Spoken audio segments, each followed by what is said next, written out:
noite a todos. Sejam bem-vindos ao Sã Doutrina, programa da Igreja Presbiteriana de Pinheiros, que está oferecendo a você esse curso de teologia nas doutrinas centrais, nas doutrinas fundamentais da fé cristã, do cristianismo, e conversando, com os grandes temas da teologia cristã. Seja muito bem-vindo, você é muito bem-vindo entre nós aqui, e o objetivo principal, desse curso nosso é oferecer a você o que está no nome, do nosso programa. Uma doutrina sã, uma sã doutrina, uma doutrina baseada nas Escrituras Sagradas e que possa fazer com que nós conheçamos mais a Deus, além de conhecer mais sobre Deus, mas principalmente que nós possamos conhecer mais da palavra de Deus e conhecer mais o próprio Deus e viver vidas que glorifiquem o teu santo nome, o nome de Deus. Sua participação é muito importante aqui no nosso programa e então nós incentivamos a que você participe do nosso programa fazendo perguntas, dando sugestões, levantando seus questionamentos, escreva aí no chat e inclusive depois que o vídeo estiver editado, escreva ali na parte de baixo ali do YouTube, fazendo as suas perguntas, participando, enfim, expressando a sua opinião e na medida do possível nós vamos interagir com você para que nós possamos construir entendimento sobre as questões das Escrituras, as questões da teologia juntos e assim a gente possa aprender juntos sobre a palavra de Deus e sobre os temas, os grandes temas da teologia. Então seja muito bem-vindo ao nosso Sã Doutrina. Eu quero incentivá-lo a se inscreva no canal do YouTube da Igreja Presbiteriana de Pinheiros. Escreva ali e toque o sininho que fica ali à direita e você vai ser atualizado sobre as produções dos vídeos, da Igreja Presbiteriana de Pinheiros. Então, dito isso, esse é o nosso 9º programa, esse é o nosso 9º Sã Doutrina, nessa nova dinâmica, nesse curso de teologia, das doutrinas fundamentais da fé cristã. Esse é o nosso 9º programa. E no último programa, no programa 8º, nós começamos com um tema que nós vamos continuar hoje. E o tema é os atributos de Deus. Na semana passada nós começamos com o tema dos atributos de Deus, a parte 1, e nós vimos, nós vimos que nós estudamos, na verdade, os atributos incomunicáveis de Deus. E eu quero agora, nesse início de programa, desse nosso 9º programa, quero relembrar junto com você o que nós vimos, de maneira bem rápida, de maneira bem resumida, o que nós vimos na aula passada, no programa passado. Então, em primeiro lugar, nós relembramos o que significa atributos, e nós vimos que os atributos são aquelas características formativas de um determinado ser. Especificamente de Deus, os atributos são aquelas características que formam, que caracterizam o ser de Deus. Especificamente, quando nós falamos dos atributos de Deus, nós estamos falando daquelas perfeições que são atribuídas a Deus nas Escrituras Sagradas. E nós frisamos isso no início do programa passado e estamos repetindo aqui agora. Atributos de Deus são aquelas perfeições que são referidas pelas Escrituras em relação a Deus. Então, são atribuídas, na verdade, corrigindo, aquelas perfeições atribuídas a Deus pelas Escrituras Sagradas. E tem um segundo detalhe. Os atributos de Deus também são aquelas perfeições exercidas por Deus no momento da criação, no momento da continuação, da manutenção, na verdade, da criação, que nós chamamos de providência, e também no momento da redenção. Então, sempre quando nós falamos de atributos de Deus, nós estamos pensando naquelas perfeições atribuídas a Deus pelas Escrituras e naquelas perfeições exercidas por Deus no momento da criação, no momento da manutenção da criação, que nós chamamos de providência, e também no momento da redenção. Em todos esses aspectos, os atributos de Deus estão envolvidos. E nós vimos também que quando nós falamos normalmente em atributos de Deus, nós didaticamente separamos esses atributos em duas classes: os atributos incomunicáveis e os atributos comunicáveis de Deus, né? Obviamente é possível que, de repente, um ou outro livro de teologia sistemática, introdução à teologia, eles usem outros termos, mas normalmente, quando nós estamos estudando os atributos de Deus, nós fazemos essa distinção, essa separação didática: atributos incomunicáveis e atributos comunicáveis. E, no programa passado, nós focamos especificamente nos atributos incomunicáveis. E quais foram os atributos, primeiro, antes de falar quais foram, né, os que nós estudamos, o que são os atributos incomunicáveis? E aí, repetindo o que nós vimos na aula passada, são aquelas perfeições divinas, aquelas perfeições relacionadas ao ser de Deus, que não encontram analogia com as criaturas. Então, repetindo, que são atributos incomunicáveis, perdão. Atributos incomunicáveis são aquelas características, aquelas perfeições do ser de Deus que não encontram comparação na criatura. São aqueles atributos que Deus tem, as criaturas não têm. Esses atributos Deus tem e esses atributos não foram comunicados, por isso incomunicáveis, às criaturas. Tá? Então, Deus possui esses atributos, as criaturas não. E um detalhe importante que nos ajuda a entender um pouco mais a ideia por detrás desse termo atributos incomunicáveis é que, quando nós falamos nesses atributos, nós estamos destacando a distinção absoluta de Deus e estamos também destacando a grandeza transcendente de Deus em relação à criação. Deus possui esses atributos, essa grandeza transcendente. E quando nós falamos sobre esses atributos, nós estamos destacando que Deus é muito distinto daquilo que Ele criou, nesse aspecto, né? Agora sim, quais foram os atributos incomunicáveis que nós vimos na aula passada, né? No nosso programa passado, que, né, como nós estamos a ideia nossa aqui é num curso de teologia, né, fundamental, bem básico, né? Então nós falamos, por isso que às vezes eu fico trocando, né, programa, aula, porque realmente a ideia é uma aula. Em primeiro lugar, nós vimos dois atributos juntos, né? Nós vimos a autoexistência e a independência de Deus. Quando nós falamos da autoexistência de Deus, que é um atributo incomunicável, Deus tem, o ser humano não, as criaturas não, o que está por detrás, né? Qual a ideia principal da autoexistência de Deus? É que Deus existe por si mesmo. Ninguém causou a existência de Deus, né? Deus causa a existência de tudo, mas Ele é a causa da sua própria existência, né? Usando uma linguagem ali que parece com a linguagem de Tomás de Aquino, né? Enfim, Deus não depende de nada e não depende de ninguém externo a Ele para a sua existência. Tudo que existe depende de Deus, mas Ele não depende de nada a não ser dele mesmo. Então, quando nós falamos em autoexistência, são essas as ideias que vêm à nossa mente em primeiro lugar. Quando nós falamos da independência, que é o atributo que nós estudamos juntamente com a autoexistência, né? A autoexistência de Deus e independência de Deus, o que está por detrás? Quais são as ideias que vêm à nossa mente ou que devem vir à nossa mente quando nós estudamos a independência de Deus? Deus é independente de tudo, Ele só depende dele mesmo. E nós vimos essa independência de Deus em vários aspectos. Nós vimos que Deus é independente em relação ao seu pensamento.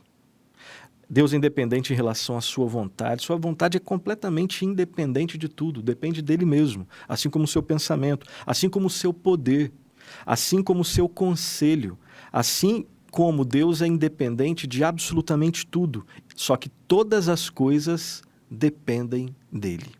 E aí um comentário creio que nós não fizemos no programa passado, e que eu quero deixar claro aqui para terminar esse resumo, o início desse resumo, é que nós podemos afirmar, olhando para a autoexistência e para a independência de Deus, e para outros atributos também, mas principalmente para esses dois, a princípio, que toda a realidade é teorreferente, pois tem em Deus a sua referência.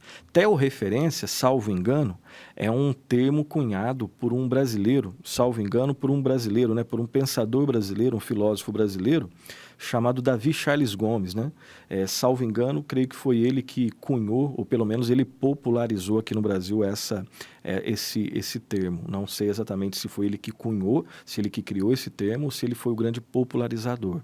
Mas a ideia, isso aqui é precioso, não é só uma curiosidade, é que toda realidade criada, ela é teorreferente, porque tem a sua referência em Deus. Deus é referência para si mesmo. Você tem referência não em você, tem referência em Deus. Sendo um cristão ou sendo um ateu. Mas tudo que existe, toda realidade, tem a sua referência em Deus. É teorreferente, positivamente ou negativamente, obedientemente ou desobedientemente. Mas Deus continua sendo soberano na sua obediência e na sua desobediência. Mas esse é um outro assunto. Mas o que eu quero frisar aqui é que, partindo do princípio que Deus, nós estamos estudando os atributos de Deus, o ser de Deus, quem é Deus, né? E observando esses primeiros atributos, autoexistência e independência, nós chegamos à conclusão de que, usando essa linguagem, né, esse termo criado pelo pensador, pelo filósofo Davi Charles Gomes, toda realidade é teorreferência, é teorreferente, né? Porque tem em Deus a sua referência. Deus é o criador da realidade, mas Deus é referência para Ele mesmo, né? Deus é referência para Ele mesmo. O segundo ou terceiro atributo que nós estudamos foi a imutabilidade de Deus. A ideia principal que está presente na imutabilidade de Deus é que Deus é para sempre o mesmo e Ele é isento de toda e qualquer mudança em seu ser, toda e qualquer mudança em suas perfeições, em seus propósitos, em suas promessas. Deus é imutável. Ele não muda, ele não precisa mudar. Até nós comentamos que Deus, essencialmente, ele é imutável. A forma como ele se relaciona com o seu povo, ela muda em alguns aspectos, e nós vimos na aula passada, né? Um terceiro atributo, ou quarto, né, é a infinitude de Deus. E basicamente significa que a infinitude é aquela perfeição da natureza de Deus, pela qual tudo que pertence ao ser de Deus não tem medida e não tem quantidade. Deus é infinito. E nós vimos que essa infinitude, esse atributo da infinitude, ele tem alguns aspectos. Nós analisamos 3 aspectos, né? A perfeição infinita de Deus. Deus é infinito. Deus possui um atributo da infinitude. E nós vimos que essa infinitude tem alguns prismas, né? Pode ser analisada a partir de alguns aspectos. Primeiro que nós vimos, a sua perfeição infinita. Deus é infinitamente perfeito. A sua perfeição não tem fim. Nós vimos também a sua eternidade infinita, é a infinitude em relação ao tempo. Deus é infinito em relação à perfeição, às suas perfeições. Deus é infinito em relação ao tempo. E Deus também, nós vimos a imensidade infinita, a onipresença. Deus é infinito em relação ao espaço. Ele não está uma parte aqui e uma parte lá, não. Ele está totalmente aqui e totalmente em todo lugar.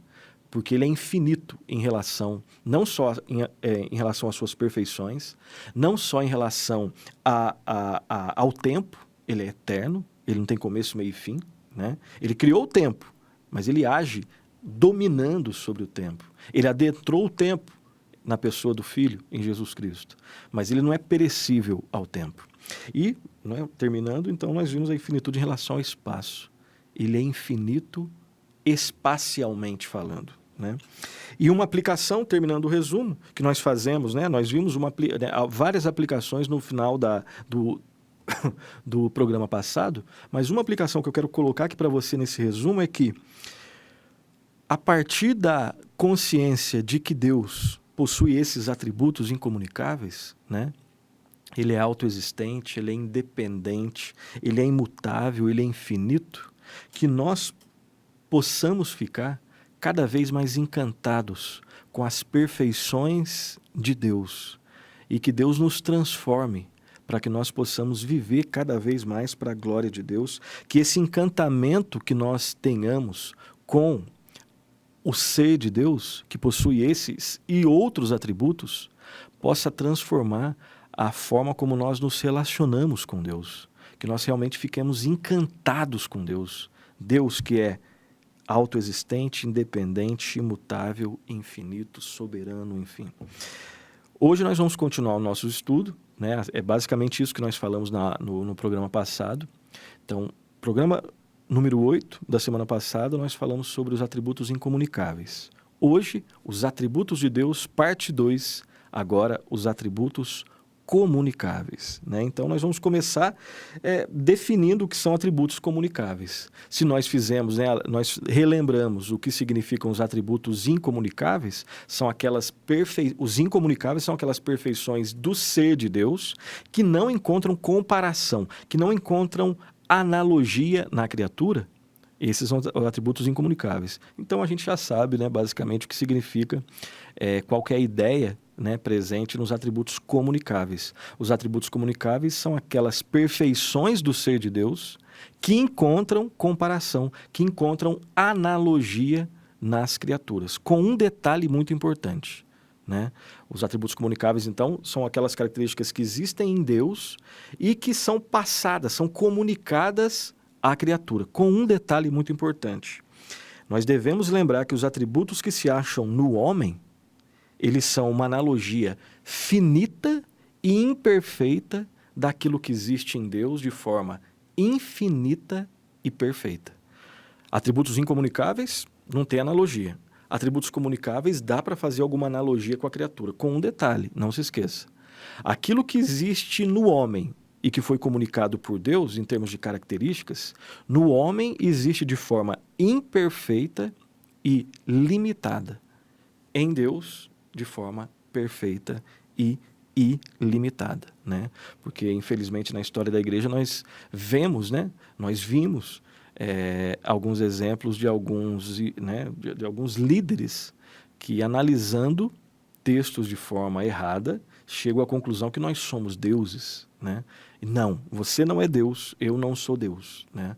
Nós somos criados por Deus e no momento da criação, né, quando Deus cria o homem, a sua imagem e semelhança, e a expressão imagem e semelhança é extremamente rica, nós vamos ver mais à frente em antropologia, quando nós começarmos os estudos relacionados à antropologia, o ser do homem, né? Quem é o homem segundo as escrituras, aí nós vamos ver o que significa, nós vamos estudar de forma geral o que significa imagem e semelhança, mas nesse termo imagem e semelhança, nós temos aí algumas comunicações, né, do que Deus é e o homem vai ser, né?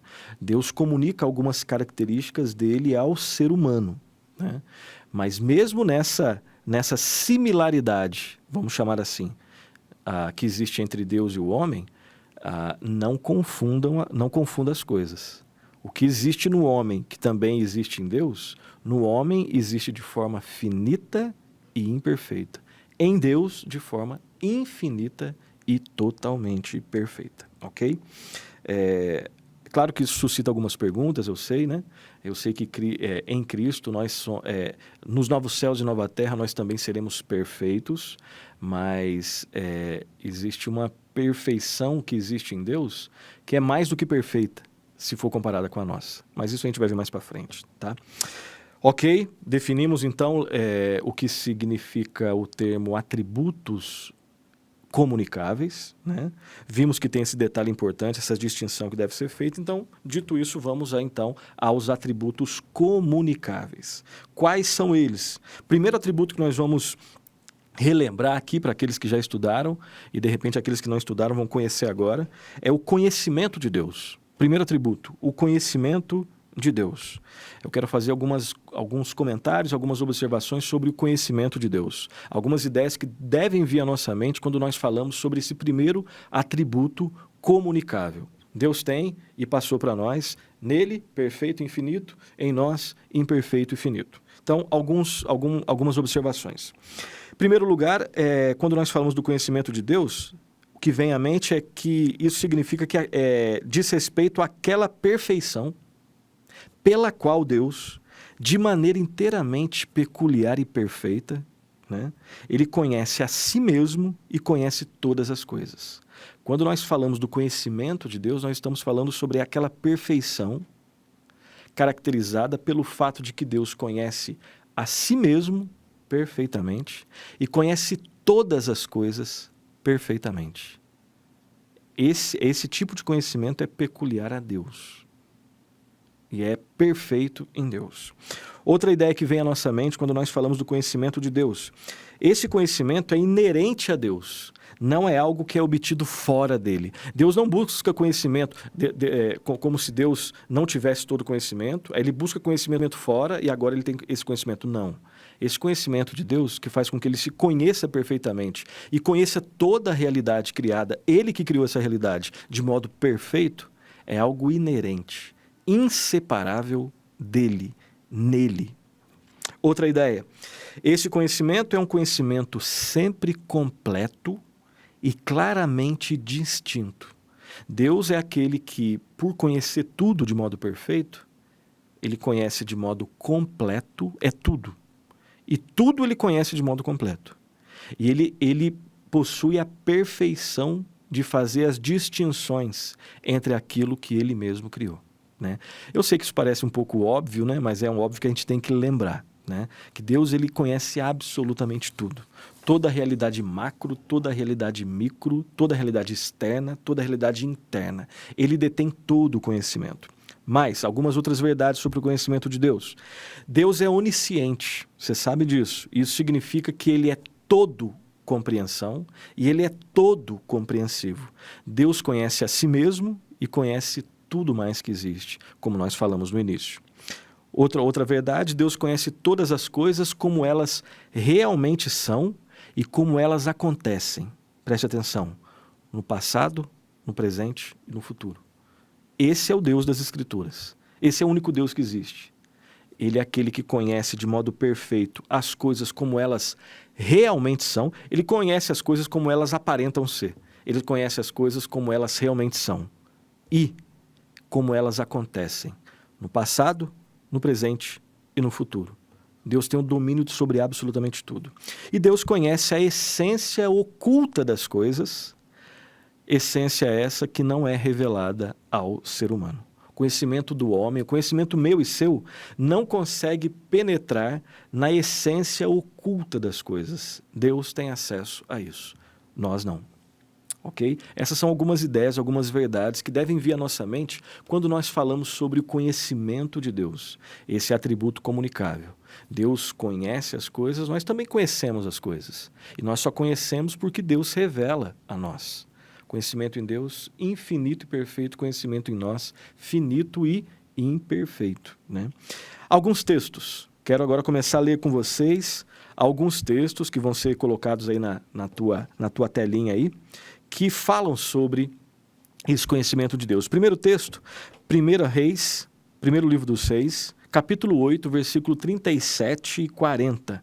Né? Uma oração de Salomão. Nós não vamos pegá-la toda, obviamente, mas a primeira Reis 8, 37 e 40 está escrito assim: quando houver fome na terra ou peste, quando houver crestamento ou ferrugem, gafanhotos e larvas, quando o seu inimigo cercar em qualquer das suas cidades ou houver alguma praga ou doença, toda oração e súplica que qualquer homem ou todo o teu povo de Israel fizer, conhecendo cada um a chaga do seu coração, e estendendo as mãos para o rumo da casa, ouve tu nos céus, lugar da tua habitação. Perdoa, age e dá a cada um segundo os seus caminhos. Preste atenção. Já que lhe conheces o coração, porque tu, só tu, és conhecedor do coração de todos os filhos dos homens, para que te temam todos os dias que viverem na terra que deste a nossos pais. Então, uma parte, né, da oração de Salomão, você vê ali no finalzinho do versículo 39, a expressão, já que conheces o coração, ou a frase, né, já que conheces o coração, porque tu, só tu, és conhecedor do coração de todos os filhos dos homens. Salomão tinha essa certeza, né? Guiado pelo Espírito Santo, de que Deus conhece o interior dos homens, conhece o coração. Lembra de coração na primeira aula? Na primeira e segunda aula? Coração não é o órgão que bombeia sangue. Coração não é somente a sede das emoções e dos afetos, não. Coração é o centro do ser humano, é o centro de comando do ser humano. É o centro, né, usando uma expressão chique aí, é o centro hermenêutico existencial, como o professor Fabiano, que nos ensinou isso. É o centro a partir do qual nós interpretamos a vida, a existência. né? E é do coração que procede as fontes da vida. Deus tem acesso ao mais profundo do nosso ser, ao mais profundo do nosso coração. Conhecimento de Deus é o atributo que nós estamos estudando. Outro texto, Isaías 46, 9 e 10. Isaías 46, 9 e 10 está escrito assim: Lembrai-vos das coisas passadas da antiguidade, que eu sou Deus e não há outro. Eu sou Deus e não há outro semelhante a mim. E olha só no 10º. Que desde o princípio anuncio o que há de acontecer e desde a antiguidade as coisas que não sucederam. Que digo, o meu conselho permanecerá de pé, farei toda a minha vontade. Isaías, guiado pelo Espírito Santo, né? Deixando bem claro que Deus é aquele que conhece tudo. Próximo texto, Ezequiel capítulo 11, versículo 5. Está escrito assim: Caiu, pois, sobre mim o Espírito do Senhor, e disse-me, fala, assim diz o Senhor, assim tendes dito, ó casa de Israel, porque quanto às coisas que vos surgem à mente, eu as conheço. Deus conhece o seu pensamento, o meu pensamento, e antes que as palavras cheguem aos nossos lábios, antes que nós as pronunciemos, Deus já conhece tudo, absolutamente tudo. Próximo texto, João 21, 17, Evangelho de João 21, 17, está escrito assim: Pela terceira vez Jesus lhe perguntou, Simão, filho de João, tu me amas? Pedro entristeceu-se por ele lhe ter dito pela terceira vez, tu me amas. E respondeu, Senhor, tu sabes todas as coisas, tu sabes que eu te amo. Jesus lhe disse, apacenta as minhas ovelhas. Pedro sabia, naquele episódio, né, depois de ele ter traído a Cristo, né, dele ter negado a Cristo 3 vezes, e aí Cristo cura, né, a vida, cura o coração, restaura Pedro, perguntando, tu me amas? Tu me amas? Na terceira vez, tu me amas? E aí Pedro deixa bem claro, Senhor, tu sabes todas as coisas, tu sabes que eu te amo. Cristo fala, apacenta as minhas ovelhas. O que tem a ver com o nosso assunto especificamente é que Deus sabe, Cristo sabe, a segunda pessoa da Trindade sabe todas as coisas, né? Hebreus 4:13, próximo texto. O último texto que nós vamos ler sobre esse atributo, o conhecimento de Deus, Hebreus 4:13, está escrito assim: E não há criatura que não seja manifesta na sua presença. Pelo contrário, todas as coisas estão descobertas e patentes aos olhos daquele a quem temos de prestar contas. Todas as coisas estão patentes, estão claras, explícitas aos olhos daquele para quem nós devemos prestar contas, né? Isso deve provocar espanto, temor, né? E vida conforme a vontade de Deus. Isso deve provocar fé no Senhor Jesus Cristo, né? Então essas são alguns destaques, esses são alguns destaques que nós fizemos sobre esse primeiro atributo comunicável de Deus, conhecimento de Deus. Próximo atributo, a sabedoria de Deus. A sabedoria de Deus. Algumas observações sobre a sabedoria de Deus. Sabedoria de Deus diz respeito à forma como Deus administra e governa a realidade de forma soberana e perfeita. A sabedoria de Deus diz respeito a quê? Essa forma perfeita que Deus governa a realidade criada. E essa forma como ele administra essa realidade que ele criou. E pelo menos 2 adjetivos nós devemos lembrar, né, para qualificar como é a administração divina, como é o governo divino sobre a realidade criada. Ela é soberana e perfeita.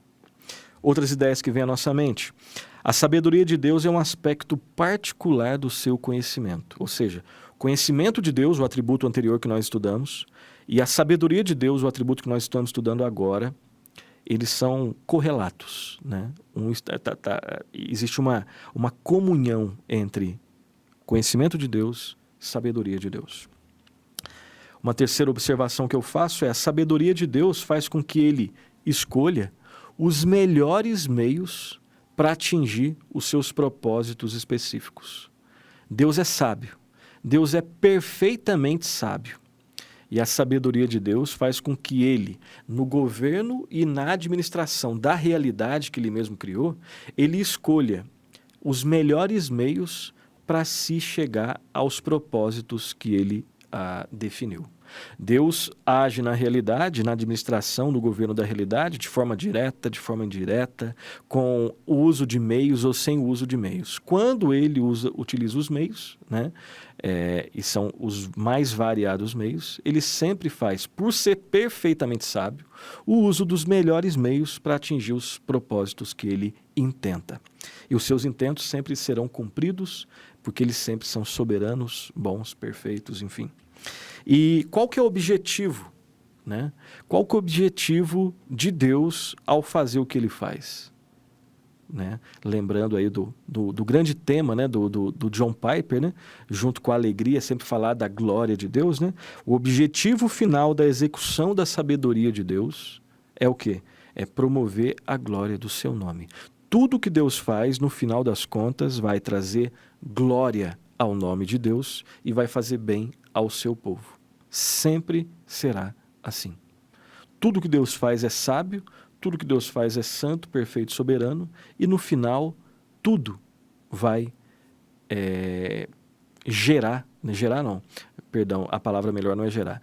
Tudo vai concorrer para a glória de Deus. Tudo vai exaltar a Deus. Tudo vai dar glória ao seu nome. Sempre, sempre será assim. Alguns textos sobre esse tema da sabedoria de Deus. São alguns, tá? São textos menores, mas são vários aqui que nós vamos ler e que falam sobre a sabedoria de Deus. O primeiro texto, Romanos 11:33. Romanos 11:33 está escrito assim: ó profundidade da riqueza, tanto da sabedoria como do conhecimento de Deus, quão insondáveis são os seus juízos e quão inescrutáveis os seus caminhos, né? Profundidade da riqueza, tanto da sabedoria quanto do conhecimento de Deus. Os dois temas que nós estamos buscando aprender nesse momento, né? E aqui é quando Paulo, depois, né, de falar muitas coisas ali, né, de ter falado sobre criação, depois de ter falado sobre o pecado, da degradação do homem, da escolha, da eleição divina, né, baseado nos seus decretos, depois de ter falado sobre a salvação somente pela graça, pela fé no Senhor Jesus Cristo, depois de ter deixado bem claro que tanto os gentios quanto os judeus estão condenados pela lei, e se não for pela graça de Deus em Cristo, todos estão condenados. E aí ele chega no versículo 11 aqui: ó profundidade da riqueza, tanto da sabedoria como do conhecimento de Deus. Como insondáveis são seus juízos, nós não conseguimos sondar, nós não conseguimos atingir, né? E quão inescrutáveis. Os juízos de Deus não são passíveis de serem entendidos, né, pelo ser humano. Os caminhos, né? No caso aqui, os caminhos não são passíveis de serem compreendidos pelo ser humano. Próximo texto ainda em Romanos 14. Romanos 14, 7 e 8. Está escrito assim: porque nenhum de nós vive para si mesmo, nem morre para si. Porque se vivemos, para o Senhor vivemos. Se morremos, para o Senhor morremos. Quer, pois, vivamos ou morramos, somos do Senhor. Profundidade, né? Outro texto que deixa bem claro que Deus é totalmente sábio. Texto que fala da sabedoria de Deus. Nós não vivemos para nós mesmos, nem morremos para nós mesmos. O cristão, né, o povo de Deus, é aquele que vive para Deus, morre para Deus. Quer, pois, vivamos, morramos, somos do Senhor. Próximo texto, Efésios, capítulo 1, versículo 11 e 12. Efésios 1, 11 e 12 está escrito assim: nele, digo, no qual fomos também feitos herança, predestinados segundo o propósito daquele que faz todas as coisas conforme o quê? O conselho da sua vontade, a fim de sermos para louvor da sua glória, nós, os que de antemão esperamos em Cristo, né? Tudo que Deus faz em termos de salvação do ser humano, de redenção, Ele faz em Cristo. né? Essa expressão muito cara ao apóstolo Paulo. Em Cristo. A salvação é em Cristo, né? O perdão é em Cristo. E aqui deixa bem claro que nós somos predestinados segundo o propósito de Deus. Deus é aquele que faz todas as coisas conforme o conselho da sua vontade. Próximo texto, Colossenses 1, 15 e 16. Colossenses 1, 15 e 16.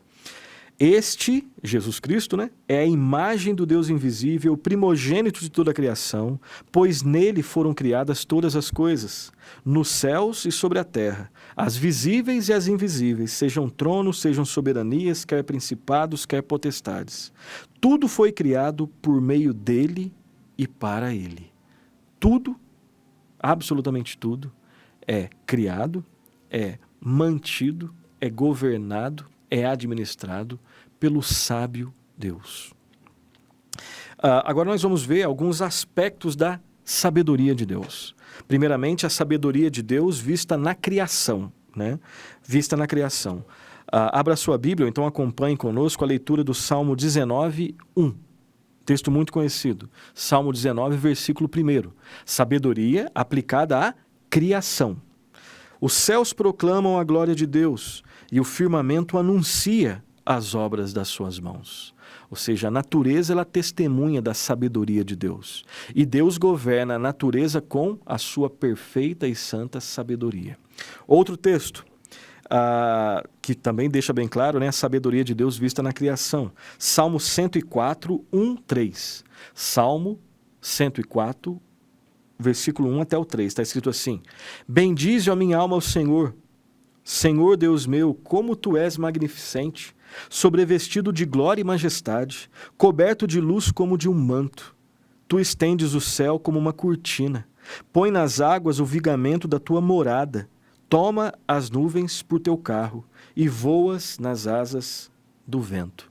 Numa linguagem poética, o salmista deixa bem claro essa relação de Deus com a sua criação, de Deus com a natureza. E é uma relação onde Deus exerce, onde Deus manifesta a sua perfeita sabedoria. Então, alguns textos, né, nós acabamos de ler, que mostram a sabedoria de Deus aplicada à criação, vista na criação. Agora vamos ver dois textos que mostram a sabedoria de Deus vista na providência, que é o quê? A manutenção, né, a continuidade, o governo perfeito da criação. Alguns textos que falam da sabedoria de Deus vista na providência. Salmo 33, 10 e 11. Salmo 33, 10 e 11. Sabedoria de Deus na providência. Olha só o que está escrito. O Senhor frustra os desígnios das nações e anula os intentos dos povos. O conselho do Senhor dura para sempre. Os desígnios do seu coração por todas as gerações. Então, quando Deus, né? Deus é aquele que governa o coração dos reis. Deus é aquele que governa o destino das nações. Então, Deus cria de modo perfeito, e de modo perfeito ele administra sabiamente, perfeitamente, também se a nação vai para cá ou se ela vai para lá. Né? É sempre a vontade de Deus, no final das contas, é que sempre vai prevalecer. E isso não exime o homem, obviamente, das suas responsabilidades. Né? Isso é um tema que nós vamos ver mais à frente. Próximo texto, e o último texto desse tópico, né? Sabedoria de Deus vista na providência, Romanos 8, 28. Romanos 8, 28. Texto extremamente também profundo que você conhece bastante. Sabemos que todas as coisas cooperam para o bem daqueles que amam a Deus, daqueles que são chamados segundo o seu propósito. Deus é não somente o que cria, é aquele que mantém a criação. Ele é o Deus providente. E embora isso a gente não consiga entender tudo, né? Mas a Bíblia afirma e nós acreditamos que exatamente o que está escrito aqui. E o povo de Deus também testemunha o que está escrito aqui. É verdade porque está na Bíblia, né? E nós testemunhamos essa verdade. Que todas, não são algumas e não são a maioria. Todas as coisas cooperam para o bem daqueles que amam a Deus, daqueles que são chamados segundo o seu propósito. Né? Tem uma música lá do Estênio Marcius, né? O Tapeceiro, Se você não conhece, conheça, né? O Tapeceiro do Estênio Marcius, e que fala, né, que a nossa vida é como se fosse uma obra de tapeçaria, né? Você olha de um lado, parece que não está dando muito certo, mas Deus, o grande tapeceiro, essa é a metáfora que ele usa, né? No final das contas, tudo vai se encaixar. A tapeçaria ela fica perfeita, né? Nós que temos uma compreensão falha, nós não somos só, como eu disse, né, no programa passado, o problema nosso não é que nós somos limitados somente. Nós somos seres caídos, né? Nós somos seres quebrados e vivemos um mundo quebrado. Obviamente o cristão, ele é um ser caído, mas redimido, né? Ele foi redimido e está sendo redimido. Ele foi restaurado e está sendo restaurado. É possível a gente usar a linguagem no presente, no passado e no futuro, né? No passado, no presente e no futuro. Nós fomos restaurados, estamos sendo restaurados e seremos restaurados. Nós fomos salvos do domínio do pecado, estamos sendo salvos do poder do pecado e seremos salvos da presença do pecado. Então nós, pela graça de Deus em Cristo, pela graça de Deus, né, em Cristo, nós não somos mais seres perdidos, né? Mas nós experimentamos ainda, né, as agruras da realidade de um mundo caído, né? Nós ainda temos o pecado que ainda vive, não dominante, né? Mas ele ainda tem algum tipo de influência na nossa vida. Se não tivesse, nós não pecaríamos, né? Claro que quem mais influencia é o Senhor Jesus Cristo. Esses não são temas fáceis, nós vamos ver mais à frente. Mas quando nós passamos por dificuldades, às vezes nós temos, nas dificuldades, a gente às vezes não consegue ver a aplicabilidade disso daqui, né? Todas as coisas cooperam? Sim, todas. Todas as coisas cooperam para o bem daqueles que amam a Deus, daqueles que são chamados segundo o seu propósito. Deus é sábio e Ele vai deixar bem claro isso daqui para a gente, cada vez mais. Na verdade, já está claro na Escritura, né? É a nossa experiência, né? São as nossas limitações, às vezes até o pecado, que faz com que a gente não enxergue do jeito que tem que enxergar. Mas tenha certeza disso, né? Não porque eu estou falando, mas porque a palavra de Deus diz que todas as coisas... Deus é o Deus providente. Ele não é aquele que deu corda no mundo e deixou o mundo seguir sozinho, não. É aquele que criou e continua totalmente presente na vida de todo o seu povo. Ele conhece os mínimos detalhes. Lembra do atributo incomunicável? Da sua infinitude, né? Deus é infinito, ele está em todo, ele é onipresente, isso que eu queria lembrar, ele é onipresente, ele está em todo lugar, totalmente, em todo o tempo, né? E o próximo subtópico, antes da gente ir para o intervalo, é a sabedoria de Deus vista na redenção. Vimos a sabedoria de Deus vista na criação, na providência, agora a sabedoria de Deus vista na redenção. 2 textos. Primeiro texto, 1 Coríntios, primeira carta de Paulo aos Coríntios, capítulo 2, versículos 6 e 7.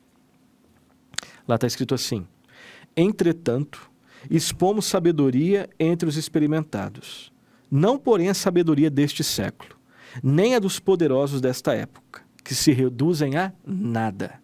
Mas falamos a sabedoria de Deus em mistério, outrora oculta, a qual Deus pré-ordenou desde a eternidade para a nossa glória.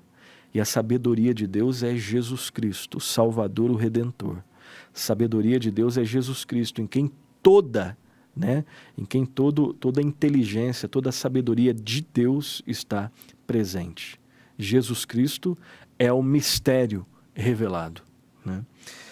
E o último texto, Efésios 3, 8 e 10.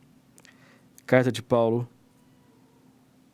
à igreja de Éfeso, capítulo 3, 8 e 10. Está escrito assim: a mim, o menor de todos os santos, me foi dada esta graça de pregar aos gentios o evangelho das insondáveis riquezas de Cristo e manifestar qual seja a dispensação do mistério, olha só o termo de novo, mistério, desde os séculos, oculto em Deus que criou todas as coisas, para que pela igreja a multiforme sabedoria de Deus se torne conhecida, agora dos principados e potestades nos lugares celestiais. Então, a sabedoria de Deus aplicada na criação, sabedoria de Deus aplicada, né, vista na providência, e a sabedoria de Deus vista na redenção. Deus sabiamente, desde a eternidade, já tinha um plano para salvar o ser humano.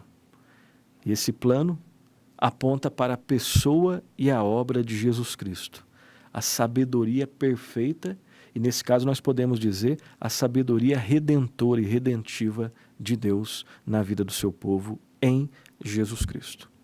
Nós vimos nessa primeira parte o conhecimento de Deus, né? Nós estamos falando sobre os atributos comunicáveis de Deus. Nós vimos o conhecimento de Deus e a sabedoria de Deus.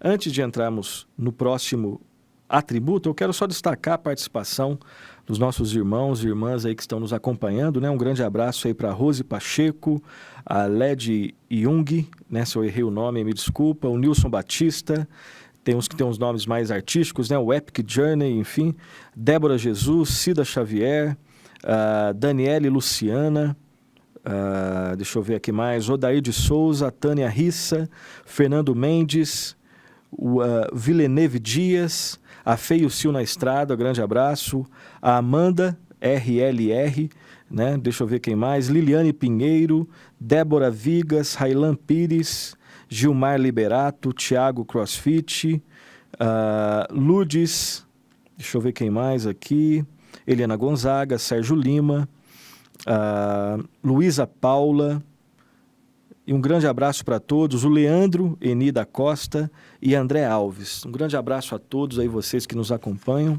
tá? Então, se você quiser participar, deixa a sua pergunta, o seu questionamento, a sua questão, enfim. E depois também, depois que esse vídeo é editado, né, vai para o YouTube. E aí você pode ali, de repente, interagir.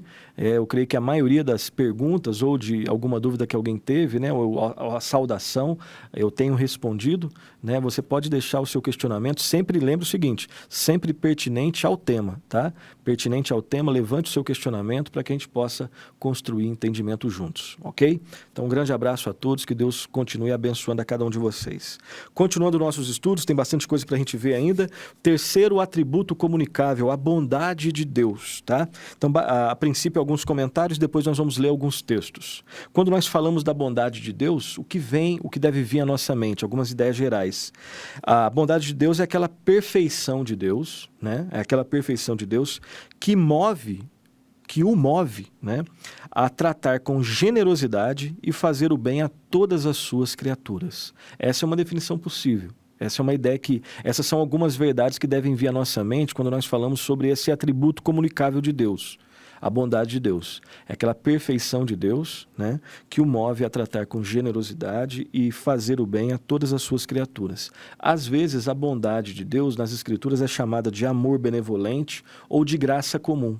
E quando nós lembramos desses dois termos, amor benevolente ou graça comum, deve vir à nossa mente as ideias de algo que é feito de modo imerecido, né? Deus exerce a sua bondade e o homem que recebe a bondade de Deus, ele não merece a sua bondade. É sempre um favor imerecido, é graça. Daí, né, a ideia da graça, da graça comum, né? Do amor benevolente, tá?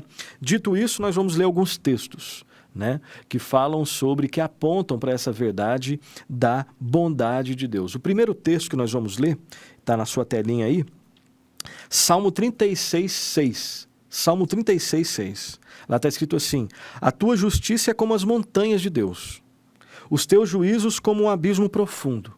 Tu, Senhor, preservas os homens e os animais. Deus é aquele que preserva os homens, é aquele que preserva os animais. Né? E a justiça dele como as montanhas, né? Perdão, a tua justiça é como as montanhas de Deus, os teus juízos como um abismo profundo. Um outro texto que aponta para a bondade de Deus, Salmo 145, 8 e 10. Perdão, 8 e 9. Salmo 145, 8 e 9. Está escrito assim: benigno e misericordioso é o Senhor, tardio em irar-se e de grande clemência. O Senhor é bom para todos, e as suas ternas misericórdias permeiam todas as suas obras. Deus é um Deus bom. Deus é um Deus muitíssimo bom. A bondade de Deus é um atributo seu. Mais dois textos.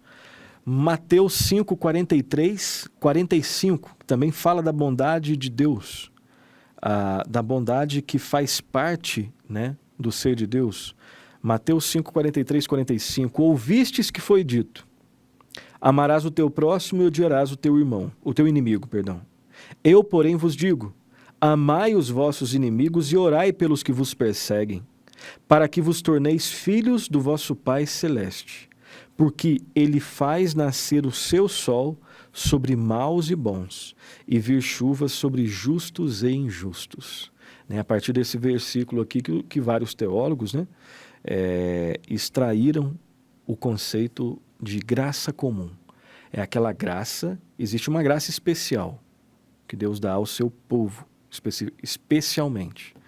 Existe uma graça comum que Deus dá para quem faz parte do seu povo, para quem não faz parte do seu povo. Deus faz com que a chuva caia sobre justos e injustos. Ele faz nascer o seu sol, o sol é dele, né? Sobre maus e sobre bons. E o último texto, que exemplifica, né? No qual nós nos baseamos para falar sobre a bondade de Deus, como atributo comunicável, Mateus 6:26. Observai as aves do céu. Não semeiam, não colhem, não ajuntam em celeiros, contudo vosso Pai Celeste a sustenta. Porventura não valeis vós muito mais do que as aves? Outro texto que aponta para a perfeita bondade de Deus. Né? Então, conhecimento de Deus, sabedoria de Deus, bondade de Deus, quarto atributo, o amor de Deus. O amor de Deus. O amor de Deus está relacionado ao seu deleite. Isso aqui é quase que uma definição, um comentário do Berkhof, né? O Luiz Berkhof, que é um texto que nós estamos utilizando, né? Basicamente, esses estudos estão baseados no livro do Berkhof, né? No Manual de Doutrina Cristã. Vou mostrar aqui para você. Manual de Doutrina Cristã, né? E basicamente quase todos as nossas, claro que nós pegamos em outros livros também, né? Nós utilizamos outros livros, né? Aqui, Manual de Doutrina Cristã do Luiz Berkhof, é um livro muito interessante muito importante, né? Um livro fundacional, digamos assim, sobre teologia, né? Bastante conhecido aqui no Brasil e que serve de base para os nossos estudos. Aqui e acolá nós utilizamos outras obras, né? Mas a espinha dorsal do curso, ela está nesse livro aqui. E o Berkhof, sobre o amor de Deus, ele diz o seguinte: o amor de Deus está relacionado ao seu deleite, né? A sua alegria na contemplação das suas próprias perfeições infinitas e das criaturas que refletem sua imagem e semelhança. Né? O amor de Deus está relacionado ao seu deleite. Deus se deleita nas suas próprias perfeições infinitas e também nas suas criaturas que refletem a sua imagem e semelhança. Né? Esse amor pode ser considerado a partir de diversos prismas, de diversos aspectos. Então, quando nós falamos do amor de Deus, vamos considerar alguns aspectos. Primeiro aspecto, quando nós falamos do amor de Deus, nós estamos falando da graça de Deus. Graça que é um distintivo, né? É uma verdade que distingue o cristianismo de todas as demais religiões, de todos os demais ismos, né? A graça de Deus. Quando nós falamos de graça de Deus, qual a ideia que vem à nossa mente? Graça de Deus é o amor imerecido de Deus para aqueles que perderam a sua comunhão com Deus, que perderam o direito de estar com Deus e, sendo assim, estão condenados. Graça é quando Deus faz aquilo que nós nunca faríamos por nós mesmos. Ele faz por nós aquilo que nós nunca faríamos por nós mesmos. Né? Quem sempre repete isso em alguns dos seus livros é o autor David Paul Tripp, né? O Paul Tripp. Graça é aquele favor divino, né? Quando Deus faz por nós aquilo que nós nunca faríamos por nós mesmos. E então, quando nós falamos do amor de Deus, é o atributo que nós estamos estudando, o amor de Deus, esse amor tem vários prismas, tem vários aspectos. Primeiro aspecto, a graça de Deus, esse favor imerecido em que Deus vai até aquele que estava perdido e traz para perto de si. E antes de ler um texto sobre a graça de Deus, eu quero destacar que a graça é a fonte de todas as demais bênçãos espirituais que são dadas a pecadores indignos como eu e como você. Graça é a fonte de todas as demais bênçãos que Deus nos dá, que Deus dá a pecadores indignos como nós. Né? Sendo assim, eu quero ler, dito isso, eu quero ler o texto de Efésios 1, 4, 7.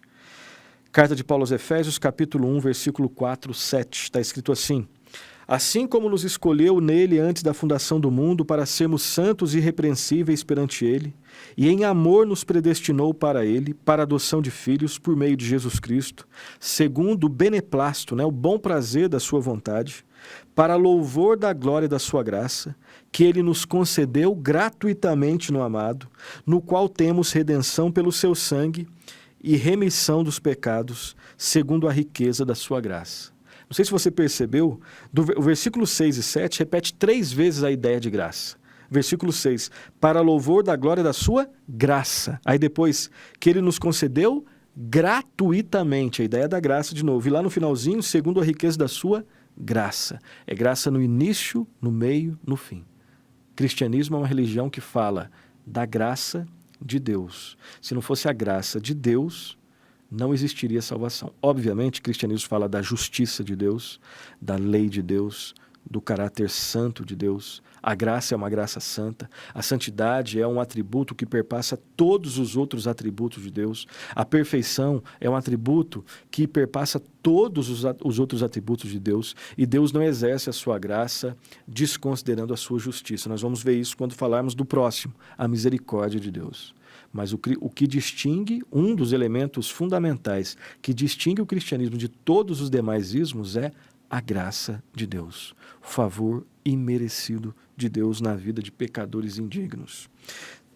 Amor de Deus, primeira parte desse prisma, a graça de Deus. Segunda parte, o segundo aspecto é a misericórdia de Deus. E a ideia principal, quando nós falamos da misericórdia de Deus, é uma expressão que contém a ideia de miséria e a ideia de córdia, de coração. A misericórdia é o coração de Deus voltado para a nossa miséria. O coração de Deus voltado para a nossa miséria. É o amor de Deus para aqueles que sofrem angústia, aflição e se encontram na miséria e em condições lastimáveis como consequência do pecado. Na graça, Deus nos dá aquilo que nós não merecemos. Na misericórdia, Deus não nos dá aquilo que nós merecemos. Nós merecemos a condenação. Deus é misericordioso, Ele volta o seu coração para a nossa miséria. Deus é gracioso. Ele nos dá aquilo que a gente não merece, não merecia. É exatamente isso. Um destaque. Esse amor de Deus, essa graça de Deus, essa misericórdia de Deus, somente é exercido, e ele sempre é exercido, em harmonia com a mais estrita justiça de Deus e com os merecimentos de Cristo. Ou seja, Deus não exerce a sua misericórdia e a sua graça à parte da consideração da sua justiça e dos merecimentos de Jesus Cristo. A ideia é que, a pergunta é, como que Deus pode ser justo e ao mesmo tempo justificar o pecador que estava perdido? Como que um justo juiz pode absolver criminosos como eu e como você e ele mesmo permanecer justo e santo? A resposta do cristianismo, que é a única resposta que vale, a resposta, na verdade, das Escrituras é a cruz de Jesus Cristo. Nós sabemos muito bem que o Evangelho é essa mensagem que distingue também o cristianismo de todas as demais mensagens. A cruz. Na cruz de Jesus Cristo, Deus foi justo com Cristo. Exerceu a sua justiça em Cristo, não em mim, não em você. Na cruz de Jesus Cristo, Deus manifestou a sua ira santa em Jesus Cristo, não em mim, não em você. Na cruz de Jesus Cristo, Deus foi misericordioso, não com Cristo, mas comigo e com você. Na cruz de Jesus Cristo, Deus foi gracioso, não com Cristo, mas comigo e com você. Então a cruz, na cruz, entendendo o sacrifício de Cristo na cruz, aí nós podemos entender quando Paulo diz que Deus, Ele é justo e justificador daquele que tem fé em Jesus Cristo. Então perceba que todos os atributos de Deus, Deus não abre mão dos seus atributos. Deus continua sendo justo e santo, sempre foi, sempre será. Deus continua sendo misericordioso e gracioso. Lucas, próximo texto. Lucas capítulo 1, 54 e 55. Lucas 1, 54 e 55. Lá está escrito assim: amparou a Israel, seu servo, a fim de lembrar-se da sua misericórdia, a favor de Abraão e da sua descendência para sempre, como prometera aos nossos pais, a fim de lembrar-se da sua misericórdia. Coração de Deus voltado para a nossa miséria. Mais 2 textos, Romanos 9, 16 e 17, está escrito assim: assim, pois, não depende de quem quer ou de quem corre, mas de usar Deus a sua misericórdia. Porque a Escritura diz a Faraó: para isso mesmo te levantei, para mostrar em ti o meu poder e para que o meu nome seja anunciado por toda a terra. A salvação depende de Deus exercer a sua misericórdia, a sua graça em Cristo, para com pecadores que estavam totalmente perdidos. Próximo texto, último texto desse tópico, Efésios 2, 4 e 5. Efésios 2, 4 e 5. Mas Deus, sendo rico em misericórdia, por causa do grande amor com que nos amou, e estando nós mortos em nossos delitos, nos deu vida, juntamente com Cristo. Pela graça sois salvos. A salvação é uma obra do início ao fim de Deus. É exigido arrependimento e fé do ser humano.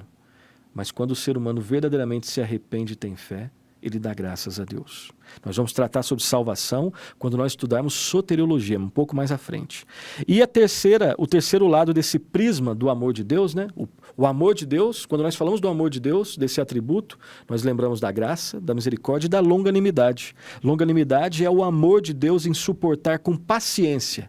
O amor de Deus em suportar com paciência o pecador que não atenta para as instruções e os avisos divinos. Deus é longânimo, Deus tem longo ânimo, Deus é paciente, inclusive para com pecadores teimosos. Né? Inclusive para com pecadores teimosos. Obviamente que existem alguns textos que deixam bem claro que Deus, né, ele trata alguns pecadores que são insistentemente teimosos e não se arrependem e não creem em Cristo. Mesmo assim, ele é paciente até um certo ponto. Mas Deus não deixa de ser longânimo. Né? Dois textos, na verdade. Romanos 2, 3 e 4, que fala sobre a longanimidade. Romanos 2, 3 e 4 está escrito assim: tu, ó homem, que condenas os que praticam tais coisas e fazes as mesmas, pensas que te livrarás do juízo de Deus? Ou desprezas a riqueza da sua bondade, a tolerância e longanimidade, ignorando que a bondade de Deus é que te conduz ao arrependimento? Né? Às vezes as pessoas acham que Deus deixa bem claro que ele é bondoso, isso vai levar à frouxidão. Não. O cristão que compreende que Deus é longânimo vai se arrepender. Aquele que brinca com a longanimidade de Deus, existe algo muito sério nisso. Segundo texto, 2 de Pedro, capítulo 3, versículo 14 e 15. Por esta razão, pois, amados, esperando estas coisas, empenhai-vos por serdes achados por ele em paz, sem mácula e irrepreensíveis. E tende por salvação a longanimidade de nosso Senhor, como igualmente o nosso amado irmão Paulo vos escreveu, segundo a sabedoria que lhe foi dada. Então, a longanimidade de Deus é exercida sobre justos e injustos, sobre cristãos e não cristãos, inclusive sobre aqueles pecadores que não se arrependem. Inclusive com esses Deus tem uma certa longanimidade, exerce a sua longanimidade. Né? Quinto e último atributo, a santidade de Deus. Hoje estamos estendendo só um pouquinho de paciência, que já vamos terminar. Quinto e último atributo de Deus, a santidade de Deus. De forma geral, quando nós falamos da santidade de Deus, em primeiro lugar, a ideia que vem à nossa mente é aquela perfeição divina pela qual ele é absolutamente distinto de todas as suas criaturas e, ao mesmo tempo, é exaltado em majestade infinita. Quando nós pensamos na santidade de Deus, nós estamos falando de um atributo que torna Deus totalmente distinto das suas criaturas. E, ao mesmo tempo, deixa bem claro que ele é exaltado acima de tudo em majestade infinita. Você já parou para pensar na santidade perfeita, eterna, infinita, indestrutível, imaculada de Deus? né? Alguns textos que falam sobre a santidade de Deus. Êxodo 15:11, vamos lá. Êxodo 15:11 está escrito assim: Ó Senhor, quem é como tu entre os deuses? Quem é como tu glorificado em santidade? Terrível ou temível, né, em outras traduções, em feitos gloriosos, que operas maravilhas. Outro texto, Isaías 57:15. Isaías 57:15. Porque assim diz o alto, o sublime, que habita a eternidade, o qual tem o nome de Santo. Habito no alto e santo lugar, mas habito também com o contrito e abatido de espírito, para vivificar o espírito dos abatidos e vivificar o coração dos contritos. Esse versículo, né, tem muita profundidade, assim como todos os outros, né, mas aqui deixa bem claro que Deus, ao mesmo tempo que é transcendente, é imanente. Ele é o Deus que habita no alto e sublime. E, ao mesmo tempo, ele habita com o contrito e abatido de espírito. Isso deve provocar temor no ser humano, né? Temor realmente e tremor no ser humano, porque ele é o Deus santo que não pode comungar com o mínimo de pecado, mas, ao mesmo tempo, é um Deus misericordioso que, em Cristo, habita com o aflito e abatido de espírito. Ao mesmo tempo, deve promover, né, provocar temor e tremor em nós e, ao mesmo tempo, esperança, né? Esperança de que em arrependimento e fé em Cristo nós temos comunhão com Ele. E quando nós falamos em santidade também, nós estamos falando na santidade de Deus, na santidade ética de Deus, que consiste em sua separação do mal moral, ou seja, na sua separação total, absoluta em relação ao mal moral, que é o pecado. Nesse aspecto, então existe tanto um aspecto positivo, nesse caso, né, existe tanto um aspecto positivo, quando nós falamos da santidade ética de Deus, qual que é o aspecto negativo disso? Melhor dizendo, o aspecto negativo é que Deus se separa totalmente do mal moral. Aspecto positivo é a excelência moral. Deus não é somente aquele que está totalmente e terminantemente separado do mal moral.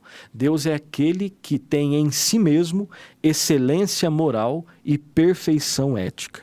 Na presença de um Deus santo, o homem deve se sentir oprimido com a sua consciência pecaminosa. Um pecador que contempla, se é que isso é possível, né? Mas um pecador que contempla vislumbres da santidade de Deus, aí sim, ele deve se sentir atormentado, aterrorizado. E se Deus não fizer algo para resolver esse terror, esse tremor, né, esse aterrorizamento, né? Aterrorizamento não existe. Esse terror, o homem está perdido. O homem está totalmente perdido. É Cristo que resolve isso. Somente Cristo. Mais 3 textos para a gente terminar. Jó capítulo 34:10. Jó capítulo 34:10. Está escrito assim: Pelo que vós, homens sensatos, escutai-me. Longe de Deus o praticar ele a perversidade, e do Todo-Poderoso o cometer injustiça. E longe de Deus, porque Deus é um Deus santo. Abacuque 1:12 e 13. Abacuque 1:12 e 13. Não és tu desde a eternidade, ó Senhor, meu Deus, ó meu santo. Não morreremos. Ó Senhor, para executar juízo, puseste aquele povo. Tu, ó rocha, o fundaste para servir de disciplina. Preste atenção no 13. Tu és tão puro de olhos que não podes ver o mal, e a opressão não podes contemplar. E a gente vamos parar aqui no 13. Deus é tão puro de olhos que ele não pode contemplar o mal. E por fim, Isaías 6:5. Isaías capítulo 6, versículo 5. Está escrito assim: Então disse eu, ai de mim, estou perdido, porque sou homem de lábios impuros, habito no meio de um povo de impuros lábios, e os meus olhos viram o Rei, o Senhor dos Exércitos. Aqui é a experiência de Isaías na presença da manifestação da glória de Deus, na presença da manifestação de vislumbres da santidade de Deus. E olha só o pavor dele, olha só as palavras dele. Ai de mim, estou perdido, porque eu sou um homem de lábios impuros, habito no meio de um povo de impuros lábios, e os meus olhos viram o Rei, o Senhor dos céus. Depois ele é transformado e aí ele diz, envia-me a mim, eis-me aqui, envia-me a mim. Mas primeiro ele teve aquele impacto de estar na presença de um Deus santo. Foi transformado por Deus, né? Deus vai até ele e purifica, e aí ele se consagra, né? E aí eu quero só terminar com uma definição mais completa de santidade, que é dada pelo Luiz Berkoff. Ele diz o seguinte, sobre santidade de Deus. A santidade de Deus é aquela perfeição de Deus em virtude da qual ele eternamente determina e mantém. Mantém o quê? A sua própria excelência moral. Ele se afasta do pecado e ele exige pureza das suas criaturas morais. Então a santidade traz essas ideias. Santidade de Deus é a perfeição de Deus, em virtude da qual ele determina e ele mantém a sua própria excelência moral, ele se afasta do pecado e ele exige santidade de nós, das suas criaturas morais. Nós vamos parar por aqui, né? Quero só fazer a aplicação de tudo isso aqui. A partir disso, principalmente do que nós vimos sobre a santidade de Deus, que eu e você, que nós nos arrependamos dos nossos pecados e que nós possamos correr cada vez mais, todos os dias, em direção do Senhor e Salvador Jesus Cristo. Então nós vimos hoje o conhecimento de Deus, a sabedoria de Deus, a bondade de Deus, o amor de Deus em vários aspectos, né? Tanto na graça, quanto na longanimidade, quanto na misericórdia, e por fim nós vimos a santidade de Deus. Esse é o primeiro programa que nós vamos ter que ter 3 partes. Nós vimos no programa passado os atributos de Deus, parte 1, atributos incomunicáveis. Hoje, atributos de Deus, parte 2, os atributos comunicáveis. E nós vamos ter que continuar no nosso próximo programa, né, com outros atributos comunicáveis. Nós vamos falar sobre a retidão de Deus, a veracidade de Deus e a soberania de Deus e terminar com algumas aplicações. Muito obrigado pela sua companhia, pela sua paciência. Hoje nós estendemos um pouco. Quero terminar só fazendo 2 indicações de livros. Tá? Esse livro aqui, o nome dele é Deleitando-se na Palavra. 10 dicas para revitalizar e revolucionar sua leitura diária da Bíblia. Então isso tem a ver com aulas anteriores, né? Quando nós falamos sobre a inspiração das Escrituras. Então se você tem aqueles desafios, né? Eu não consigo ler as Escrituras, eu começo e paro, quais seriam algumas dicas que podem me ajudar? Isso aqui não vai transformar a sua vida, né? Isso aqui você tem que pedir cada vez mais para Deus colocar esse deleite no seu coração. Mas uma leitura de um bom livro como esse pode te ajudar muito, pode dar algumas ideias. Então esse Deleitando-se na Palavra, do Keith Ferrin, tá? E esse outro livro aí sim tem mais a ver com o tema de hoje. Não há outro Deus, uma resposta ao teísmo aberto, do John Frame, que é um teólogo muito inteligente, né? Então esse livro é uma leitura um pouco mais exigente, tá? Essa é uma leitura um pouco mais profunda e que fala sobre essa escola teológica, não, essa posição teológica chamada teísmo aberto. E o teísmo aberto, ele basicamente discorda de muitas coisas que nós dissemos aqui.